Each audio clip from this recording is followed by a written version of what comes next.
अस्सलाम वालेकुम, मैं हूं आमिर खाकवानी। अपने फेसबुक और यूट्यूब चैनल में आपका खैर मकदम। इमरान खान को गिरफ्तार कर दिया गया है। वो इलेक्शन एक्ट के तहत डिस्क्वालीफाई हो जाएंगे 5 साल के लिए। 3 साल की इनको कैद की सज़ा सुनाई गई है। सवाल ये है, और बहुत ही बुनियादी नौयत का सवाल है, जिसमें सारी अगली पाकिस्तानी पॉलिटिक्स अगले 6 महीने, साल या अगले 5 साल का पूरा डिपेंड करता है इसी एक सवाल पे कि अब क्या होगा, इमरान खान क्या करेंगे, क्या ऑप्शंस मौजूद हैं पाकिस्तान तहरीक इंसाफ के सामने। देखें, एक तो है कानूनी रास्ता, कानूनी ये जेल अडियाला चले जाएंगे, जेल चले गए, अपील की तैयारी हो रही होगी, अपील की जाएगी हाई कोर्ट में। अब उसमें अपील मंजूर होती है, उसकी समाअत होती है, उसमें इनको ज़मानत मिलती है या नहीं, इसमें अभी टाइम लगेगा। इतना जल्दी ये अदालती प्रोसेस है पूरा। हाई कोर्ट के बाद सुप्रीम कोर्ट में मामला जाता है। ये तो उसके अपने तौर पे कानूनी तकाजे हैं। इमरान खान को अडियाला जेल में, एक तो उनका प्रोसेस जेल का शुरू हो जाएगा, जेल में जहर है, और एक खासा मुश्किल टाइम, टफ टाइम की उम्मीद रखें वो अपने लिए। उनको अंदाज़ा करना चाहिए शुरू में मुमकिन है उनको सी क्लास देने की कोशिश करें। हालांकि साबिक वज़ीर-ए-आज़म के तौर पे वो ए क्लास के मुस्तहिक हैं, लेकिन अगर बहर ये लोग रहे और यही हुकूमत है, निगरान हुकूमत भी इन्नी तरह की होगी तो इतना आसान वहाँ पे नहीं होगा। तो वो तो एक अपना प्रोसेस है। जेल में लोगों से इनसे मुलाकातों की इजाज़त मिलती है, कितनी आसानियाँ होती हैं, क्या है क्या नहीं, ये एक अलग पूरी दुनिया है, अलग इस पर चीज़ें होती हैं। और इसका सबसे बड़ा जो है, इसका जो इम्पैक्ट है वो सियासत पे होगा, पॉलिटिक्स पे होगा, क्योंकि अगले मरले पे, और मेरे ख्याल में मरला शुरू हो चुका होगा कि इनको पीटीआई का चेयरमैन नहीं रहने दिया जाएगा। ये चेयरमैन के तौर पे फैसले नहीं कर सकेंगे। सुप्रीम कोर्ट में एक मौजूद है, बदकिस्मती के साथ इसकी कुछ प्रेसिडेंट्स ऐसी हैं जो खुद पहले रही हैं, नवाज शरीफ साहब के खिलाफ रही हैं, और उसमें इमरान खान वर उनके हामी थे। अब वो चीज़ें रिटर्न होकर उन पर आ रही हैं। नवाज शरीफ साहब को भी मुस्लिम लीग का सदर नहीं रहने दिया गया था, और उनके सिग्नेचर से टिकटों को भी एक्सेप्ट नहीं किया गया था, सैनिक टिकटों को। तो अब अगर वो चेयरमैन नहीं होंगे और उनके वजह से और टिकटें भी नहीं होंगी, तो फिर देखना ये होगा कि पाकिस्तान तहरीक इंसाफ का सरबराह कौन होगा। वाइस चेयरमैन मखदूम शाह महमूद कुरैशी हैं, तो मोस्ट प्रॉब्ली शाह महमूद कुरैशी साहब का मकाम चेयरमैन बने, लेकिन उन्होंने पहले एक कोर कमेटी बनाई थी। इमरान खान ने अब मुमकिन है फिर की कोर कमेटी हो। तो पहले जो कोर कमेटी थी वो सारे लोग बिखर चुके हैं, उसमें पकड़े गए हैं, कुछ लोग गायब हैं, जिस तरह हमाद अजहर वगैरह गायब हैं, असद उमर फाज चौधरी वगैरह छोड़ चुके हैं पार्टी को, फिर खटक भी पार्टी छोड़ चुके हैं। बाकी अली मीन गंडापुर या केपी के लोग हैं वो सारे भागे हुए इधर उधर छुपते फिर रहे हैं, और यही हाल पंजाब के लोगों का है। तो अब जो कोर कमेटी होगी, अगर कोर कमेटी बनती है, तो इसमें ये भी देखना होगा कि ऐसे लोग होंगे जो पकड़े ना जाए, या मुमकिन को बाद में पकड़ लिया जाए। और फिर अगला मरला ये होगा कि पाकिस्तान तहरीक इंसाफ के टिकट होल्डर्स को, वर्करों को, वो क्या स्ट्रेटजी क्या बनती है, कितनी इजाज़त मिलती है नहीं मिलती। कुछ लोग ये भी चैलेंज कर रहे हैं, एक बार ओन चौधरी भी सुप्रीम कोर्ट में एक रेड डाल चुके हैं, जिसमें तहरीक इंसाफ को खुद वो पाबंदी लगाने पे मुतालबा कर चुके हैं। अगले कोई बईद नहीं है, ये बात मेरी याद रखिएगा, कोई बईद नहीं है कोई ऐसा प्रोसेस शुरू हो जाए जिससे पाकिस्तान तहरीक इंसाफ इलेक्शन में हिस्सा ले ही ना सके परिणाम से, या कम अज़ कम उसका जो इंतखाबी निशान है, बल्ले का निशान, वो ही उनको ना मिल सके मे बी। ये आप अपने ध्यान में रखिएगा, क्योंकि इसलिए कि पाकिस्तान तहरीक इंसाफ पार्लियामेंटेरियन भी बन चुकी है परवेज़ खटक साहब की, जो मुमकिन है उस निशान की उम्मीदवार हो।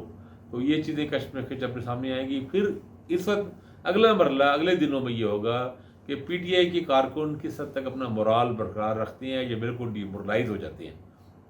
और पीटीआई की टिकट होल्डर जो अभी तक बहरहाल बड़ी हद तक उनका बहुत बड़ा हिस्सा, 2/3 से ज़्यादा हिस्सा कायम था, अब देखना होगा कि वो किस हद तक कायम रहते हैं। क्या वो अपने दोबारा टूटना शुरू कर देते हैं इंडिपेंडेंट जाना के लिए, इलेक्शन लड़ने के लिए, या जहांगीर तरीन की पार्टी में तहरीक इस्तेकाम जो पार्टी उनके उसमें, या परवेज़ खटक की जमात में जाने की कोशिश कर देंगे, या कुछ लोग मुमकिन है नून लीग का भी रुख करें, जिसको या पीएस पार्टी का जहाँ जहाँ जिसको टिकट मिले। तो ये भी एक बड़ा मरला होगा कि टिकट होल्डर्स इलेक्शन तक। और ये भी इंपॉर्टेंट होगा अगले चंद दिनों में, अब बिल्कुल 1-2 दिन ही रह गए हैं, इसमें आज 5 हो गई है, 9 तक असम्बली डिज़ोल्व हो जाएगी, और उससे पहले निगरान वज़ीर-ए-आज़म के लाना, निगरान हुकूमत बन जाएगी, तो इलेक्शन डेट भी आ जाएगी। और कौंसिल ऑफ कॉमन इंटरेस्ट ने आज शायद मामला मौखर किया है, लेकिन अगर मरदमशुमारी अगर वो अप्रूव गज़ट नोटिफिकेशन जारी हो जाता है, तो फिर इसका मतलब इलेक्शन फरवरी तक चले जाएंगे, कम अज़ कम फरवरी तक। अगर नहीं तो फिर नवंबर तक इलेक्शन, नवंबर के 8-10 तक, 6, 8, 9, 10 तक इलेक्शन कोई भी डेट बन जाएगी बीच में। तो वो नवंबर तक इलेक्शन वाला मामला होगा। अगर नवंबर तक इलेक्शन मामला है, फिर मामला स्पीडी चलेगा जो भी होगा। पीटीआई के अंदर तोड़ फोड़ होगी, मुख्तलिफ धड़े बनेंगे और लोग अलग होंगे, मुख्तलिफ ग्रुप बनेंगे, तो जो बनेंगे वो अभी तेज़ी से होंगे।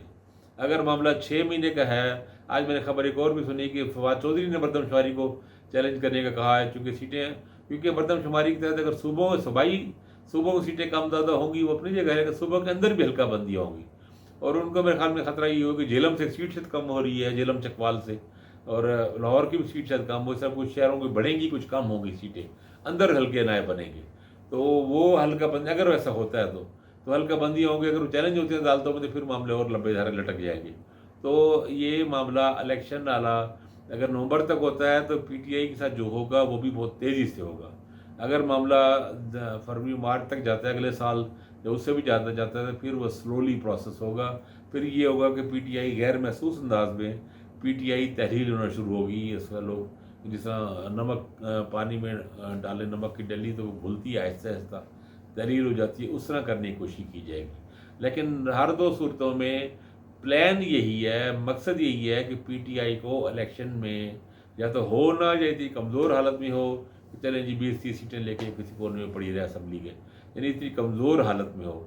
اور عمران خان کو ظاہر ہے اب ان کے پاس ممکن ہے کہ ویڈیوز بھی ان کی آ جائیں چلیں، لیکن وہ کتنی ویڈیو انہوں نے ریکارڈ کرائی ہوں گی اگر ان کو۔ اچھا ایک بار یہ بھی ہے کہ اب میرا جو اندازہ ہے کہ مختلف کیسز، اب ایک لائن لگے گی کیسز کی، گرفتاری جو ان کی ہوئی ہے اس کے بعد یہ نہیں کہ ایک جگہ سے بیل ہو جائے تو ان کو نہیں، اب نیب کے ریفرنس میں بھی گرفتار ہوں گے۔ اب یہ جو وہ جو سیکرٹ ایکٹ ہے اس کے تحت سائفر المعاملہ، اس معاملے میں آگے بڑھے گی، کوئی نہ کوئی سزا ہوگی یا کوئی معاملہ ہوگا، وہ بھی ہوگا۔ ملٹری کورٹس میں ٹرائل ابھی تھوڑا لٹک گیا ہے، ایک مہینے کے لیے کم از کم، جب تک سپریم کورٹ کا فیصلہ نہیں آ جاتا عمران خان کے حوالے سے۔ لیکن عمران خان جو گرفتار ہوئے ہیں وہ چھوڑے جانے کے لیے نہیں ہوئے، یہ بات ذہن میں رکھیں۔ تو اگرچہ یہ افسوسناک ہے، غلط ہے، ناجائز ہے، اور یہ بہت بڑی زیادتی ہوگی کہ تحریک انصاف کو الیکشن سے باہر رکھا جائے۔ دیکھیں الیکشن میں عوام کو ہی فیصلہ ہمارا بنیادی ایشو ہونا چاہیے بطور ایک پولیٹیکل آدمی کے، سیاست کے، جمہوریت کے، آئین کے، سیاست میں بلیو کرنے کے والے سے، کہ لوگوں کو رائے دینے کا حق ہو، ووٹ کا فیصلہ ووٹ سے فیصلہ ہو، عوام کو حق ہو فیصلہ حکومتیں لانے کا، بدلنے کا، کسی لیڈر کو لیڈر بنانے کا، ایکسیپٹ کرنے کا یا ریجیکٹ کرنے کا۔ یہ پولیٹیکل انجینئرنگ نہ ہو، اور خاص طور پہ اتنی بڑی پولیٹیکل پارٹی کو اگر الیکشن سے باہر رکھا جائے، لیڈروں کو الیکشن سے ڈسکوالیفائی کیا جائے، باہر رکھا جائے، تو یہ زیادتی ہے، یہ غلط ہے، اس سے بہت برے اثرات ہوں گے، عوام میں شدید بددلی پھیلے گی، لوگ مایوس ہوں گے، اپنے اداروں پہ اعتماد ختم ہوگا، سیاست پہ، جمہوریت پہ، آئین پہ، اسمبلیوں پہ، ان سب پہ ٹرسٹ کم ہوگا، لوگوں کو اعتماد میں کمی آئے گی۔ تو یہ چیزیں نہیں کرنی چاہیے۔ لیکن وہی بات ہے کہ ہمارے کہنے سے کیا ہو رہا ہے، جو ہو رہا ہے وہ آپ کے سامنے ہے، ہم اسی پہ بات کر رہے ہیں افسوس کے ساتھ اور دکھی دل کے ساتھ۔ تو مزید بھی کرتے رہیں گے بات، جیسے نئی ڈیولپمنٹ ہوگی۔ اپنا خیال رکھیے گا، اللہ حافظ۔